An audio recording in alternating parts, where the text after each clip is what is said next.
दोस्तों, आपका aim of government job YouTube channel पर स्वागत है। आज हम स्टैटिक जीके का टॉपिक जो है आयोग समिति संविधान राज्य व्यवस्था संबंधित स्टैटिक जीके जो कवर करेंगे। तो हम यहाँ पर जो समितियाँ होती है, आयोग होते हैं, उनसे वो किस चीज़ से संबंधित हैं उसका हम आज विवरण देखेंगे।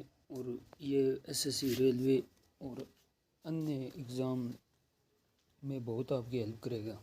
तो आप इसे अच्छी तरह से देखना, लास्ट तक देखना वीडियो को। तो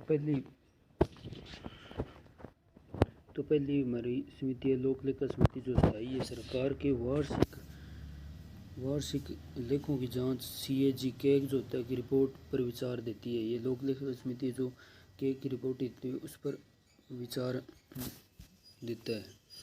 देती है। प्राकलन समिति जो स्थायी है, ये भी स्थायी समिति है। मूल्यांकन करना, इसका काम है मूल्यांकन करना, परिस्थितियों के आंकलन, वित्तीय कार्य संबंधित मितव्ययता की जांच करना। जो वित्त से संबंधित कार्य होते हैं, जो मूल्यांकन, जो हमारी समितियों का कार्य क्या होता है, मूल्यांकन करना, किसी स्थितियों परिस्थितियों का आंकलन करना। तो प्राकलन समिति का कार्य यही है कि ये परिस्थितियों का आंकलन करती है और वित्तीय कार्य संबंधित मितव्ययता की जांच करती है, जो वित्त से संबंधित कार्य होते हैं। तीसरा हमारा कौन सा है, लोक उपक्रम समिति। ये भी स्थायी समिति है। स्थायी लोक उपक्रम LIC 1956 में जिसकी स्थापना हुई। Air India, FCI, food corporation India आदि की रिपोर्ट की जांच करना। इसका कार्य क्या है, लोक उपक्रम जो हमारे स्थायी उपक्रम है भारत के, LIC, एयर इंडिया, FCI आदि अन्य भी उपक्रम हैं, उनकी रिपोर्ट की जांच करना, इन्होंने कार्य सही किया है या नहीं किया। अनुसूचित जनजाति जाति कल्याण समिति, चौथी हमारी समिति है अनुसूचित जनजाति जाति कल्याण समिति, SC। वह इसका कार्य क्या है, SC व ST के कार्यों की जांच करना। इसका कार्य SC व ST के कार्यों की जांच करना है। पांचवी कौन सी समिति है, विभागीय समिति, अस्थायी समिति व तदर्थ। ये दोस्तों ध्यान में रखने की बात है कि ये अस्थायी समिति है, स्थायी नहीं है। इस तदर्थ या इसे तदर्थ समिति कह सकते हैं हम।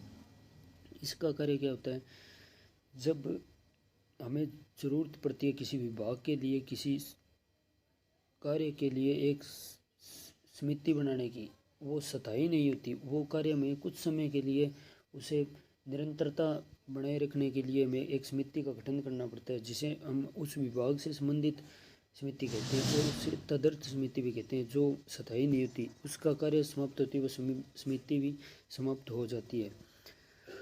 तो ठीक है।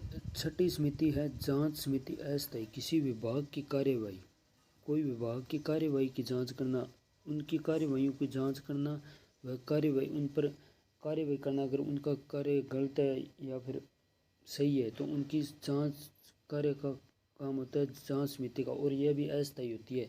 अगर किसी विभाग ने गलत कार्य किया है तो उनकी जांच करना, इसने कार्य सही किया है या नहीं किया है। अगर गलत कार्य किया है तो उस पर कार्यवाही होगी। तो उसकी जांच करने के लिए अस्थायी समिति बनाई जाती है, जो हमारी जांच समिति है, अस्थायी समिति कह सकते हैं हम। सलाहकार समिति स्थायी। सातवीं समिति है सलाहकार समिति, और ये स्थायी है। किसी भी देश की कानून के बारे में सरकार को सलाह देना जरूरी नहीं कि वह सरकार कानून या सलाह मानने या बाध्य है। जरूरी नहीं है कि किसी देश की सरकार है जो उस समिति द्वारा दिए गए सुझाव या सलाह को मानने, यह बाध्य नहीं है। यह संविधान में लिखा नहीं है, पर कुछ समितियों के कार्य को या सलाह को मानना जरूरी होता है। तो इस आदमी की आठवीं है JVP, J.P.P,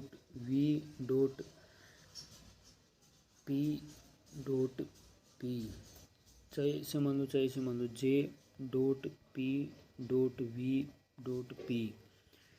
जवाहरलाल नेहरू, सरदार वल्लभ भाई पटेल ये हो गए, और पट्टाभी सित्तारमैया,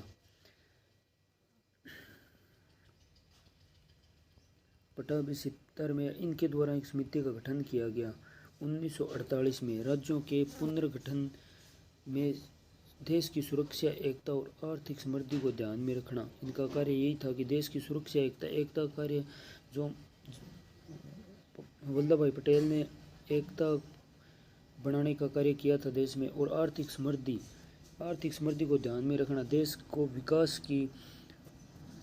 की ओर लेके जाना इस समिति का कार्य था। ये भी एक तरह से स्थायी समिति थी।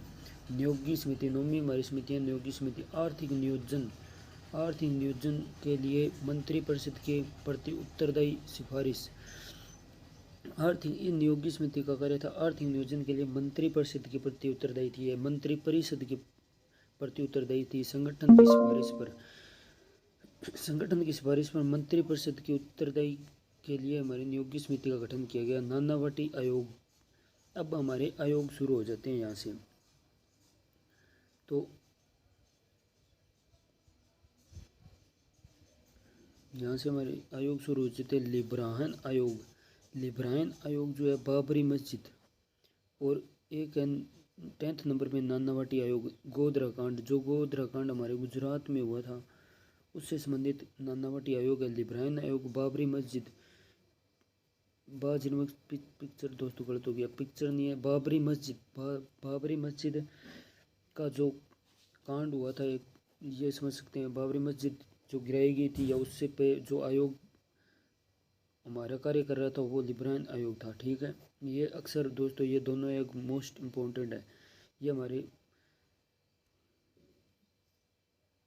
परीक्षा में पूछे जाते हैं। ठीक है, अब 12 नंबर पे वेटले आयोग। श्रम व मजदूरी रोजगार से संबंधित इस आयोग का गठन किया गया था।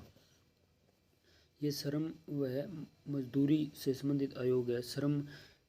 श्रम की सीमांत दर क्या होनी चाहिए, और श्रम पूंजी जो श्रम हम दे रहे हैं उसे व्यक्ति की निर्भरता का सही हो रही है या नहीं हो रही, उसके संबंधित आयोग का निर्माण किया गया था, उसे वेटले आयोग नाम दिया गया। तो 13 नंबर का हमारा है जैन आयोग। इस आयोग का जो ये आयोग है जैन आयोग राजीव गांधी हत्या से संबंधित आयोग है। ये आयोग जो है राजीव गांधी हत्या से संबंधित इसकी जांच हेतु बनाया गया आयोग है। राजीव गांधी की जो हत्या हुई थी उसमें कोई संगठन उसमें था या नहीं था, इसकी जांच हेतु जो आयोग बनाया गया था वो जैन आयोग था। ठीक है, तो दोस्तों ये याद रखना है अपने को। हंटर कमीशन आयोग, हंटर कमीशन कह दो चाहे हंटर आयोग कह दो, ये हमारा आयोग है जो जलियांवाला बाग हत्याकांड की जांच के लिए बनाया गया आयोग था। हंटर कमीशन या आयोग ये 1919 में जो हमारे अमृतसर में जलियांवाला बाग है, वहाँ पे जनरल डायर द्वारा गोलियों की बौछार कर दी गई थी। जो हमारी ये कमेटी बैठी थी वहाँ पे इनके मतलब रोलेट एक्ट के खिलाफ वहाँ पे एक अपना प्रदर्शन मान लो या कमेटी बैठी थी, उसे रोकने के लिए जो अंग्रेज़ अधिकारी थे उन्होंने जलियांवाला बाग में नेता जो लोग थे उन पर गोलियों की बौछार कर दी थी, और वहाँ पे बहुत सैकड़ों लोग मरे थे। तो इसकी जांच हेतु हंटर कमीशन या हंटर आयोग का गठन किया गया था। उसमें जो जनरल डायर था उन्हें कुछ साल की जेल हुई, ना कि उन्हें बाद में निर्दोष करार दे दिया था इसमें। तो इससे आगे दोस्तों हम चले फूंकन आयोग। 15 नंबर पे आता है फूंकन आयोग। ये तेल का टेप कार्ड से संबंधित आयोग है, याद रखना। 16 नंबर है ठक्कर आयोग। इंदिरा गांधी हत्याकांड के संबंध में, जो इंदिरा गांधी की हत्या हुई थी उसके संबंध में जो आयोग का गठन किया गया था। जैसे राजीव गांधी हत्याकांड हुआ तो उससे जो जैन आयोग संबंधित था, वैसे ही ठक्कर आयोग इंदिरा गांधी हत्याकांड से संबंधित ठक्कर आयोग था। ठीक है, 17 नंबर पे है श्री कृष्ण आयोग। मुंबई में 1993 के दंगों की जांच हेतु बनाया गया आयोग। तो श्री कृष्ण आयोग जो 1993 में मुंबई के दंगे हुए थे उनमें जो उनकी जांच के लिए बनाया गया आयोग था वो श्री कृष्ण आयोग था। ठीक है दोस्तों, तो 18 नंबर धर आयोग। राज्यों का पुनर्गठन भाषा के आधार पर करने संबंधित बनाया गया आयोग। राज्यों का पुनर्गठन है ना जो भाषा के आधार पर करना है, इसके लिए जो आयोग बनाया गया था उसे हम धर आयोग या दर आयोग कहते हैं। दर आयोग भी इसे हम कह सकते हैं। 19 नंबर है सरकार या आयोग। ये मोस्ट इम्पोर्टेंट है, वेरी वेरी।